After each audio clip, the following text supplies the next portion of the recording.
Hapon, nag-press conference naman sila at sinabi na paano hindi alam ni Aimee? Nakapirma siya dyan. So alam niya yan. Ano ba yung may pirma siya tapos hindi niya alam? May problema siguro siya. Hindi ba? Pero may sagot si Aimee. Ewan ko lang kung tatanggapin niyo yung sagot ni Aimee, pero mga bossing, ang sagot ni Aimee dito ay yun daw si Maharlika nga daw, kinuha yung pera ni Banat ba? Ay, hindi pala. Si Aimee daw, yung kanyang pirma doon ay e-signature. Hindi daw mismo pirma niya. May pirma ka pa din kasi doon. So kahit na hindi mo nabasa yun, the fact na mayroon kang e-signature doon at authorized mo yung naglagay ng e-signature mo doon, hindi ba? May kasalanan ka pa rin doon, tama?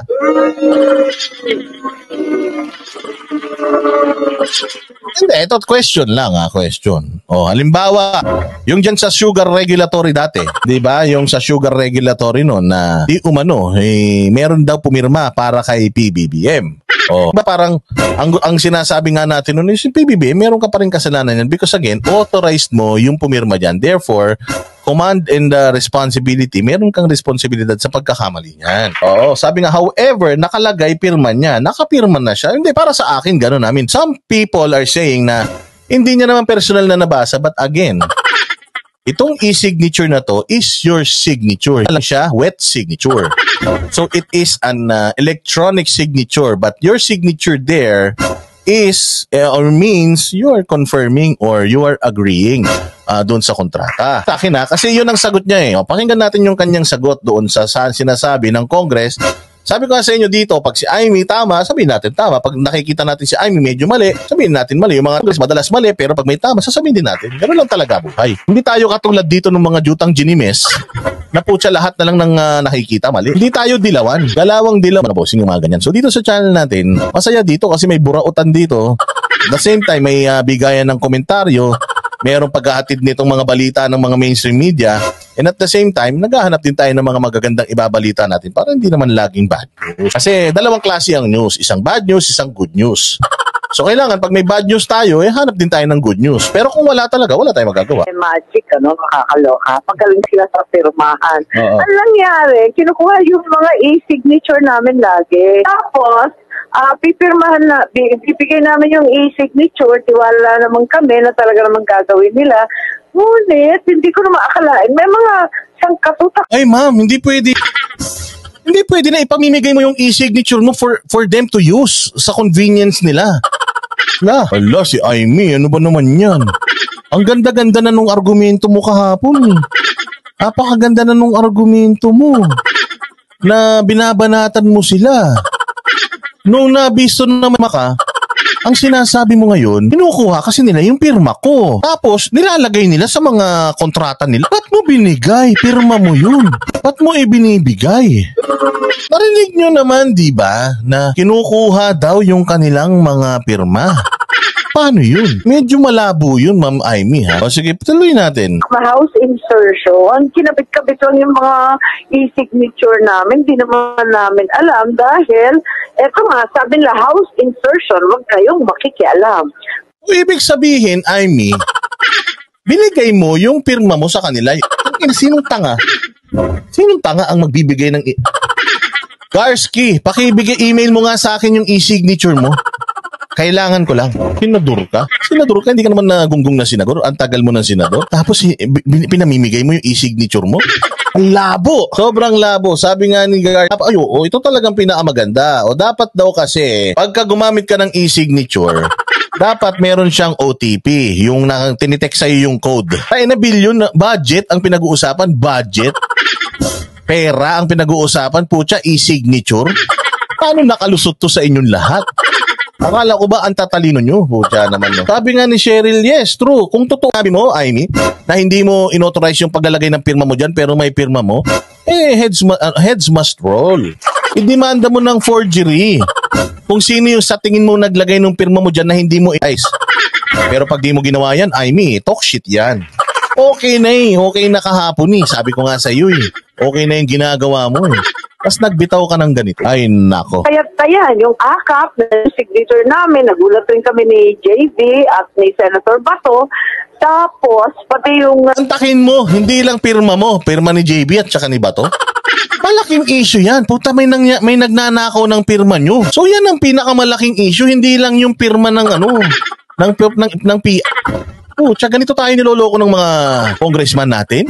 Pirma ni Bato, pirma ni JB, pirma mo, nandoon, hindi nyo inaamin na kayo yun. Walang yan na yan. Oo, magdemanda kayong tatlo nila Bato.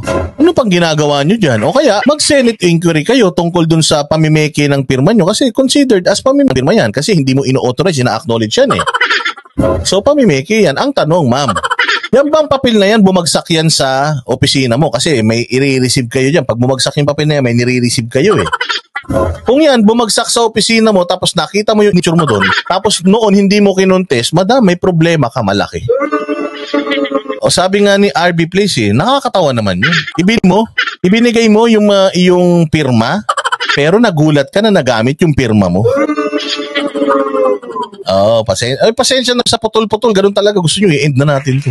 Kung hindi nyo na naiintindihan yung sinasabi ko, ayoko na magpagod ha. Ulit-ulit. Kung hindi nyo na maintindihan dahil mahina yung internet, i-end na natin. Bukas na tayo mag-usap-usap. Paki-confirm dyan. Kung hindi nyo na naiintindihan at nagsasayang na tayo ng pagod. Sayang naman. Nakakapagod magsalita. Paki-ano lang dyan. Confirm. Lagay nyo dyan. Ha? Malinaw naman daw. Naiintindihan naman kahit putol-putol. Ituloy na lang natin tong balita na to tapos magpahinga na tayo. Infrastructure, yung sa DPWH, siya, yung dating secretary, si Mark Villar, nakapirma rin siya, pero di naman niya alam.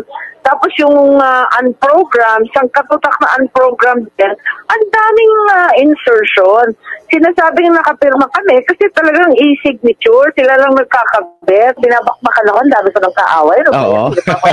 Yun nga, madam, kung e-signature, ano ba yan? Tapos, so, dapat pala, hindi may naipasa yung, mantakay mo naibigay yung pera sa DSWD nang hindi nyo pinipirma, hindi kayo kinakabahan doon. Mas malaking problema yun kaysa doon sa, doon sa kumuha ng mga pirma. Yung PI, mas malaking problema to. Ibig sabihin, merong tao sa China nyo or sa Congress na China, ginagawang tarantado talaga yung mga Pilipino. Ay, Diyos ko po. So, yun kaya, Madam Amy, medyo mahirap rumibansi dito kasi sabi nga daw niya, hindi niya alam e-signature niya. Buti sana kung talagang hindi niya inauthorize. Sinabi niya na kinukuha nila yung mga pirma namin, binigay naman namin.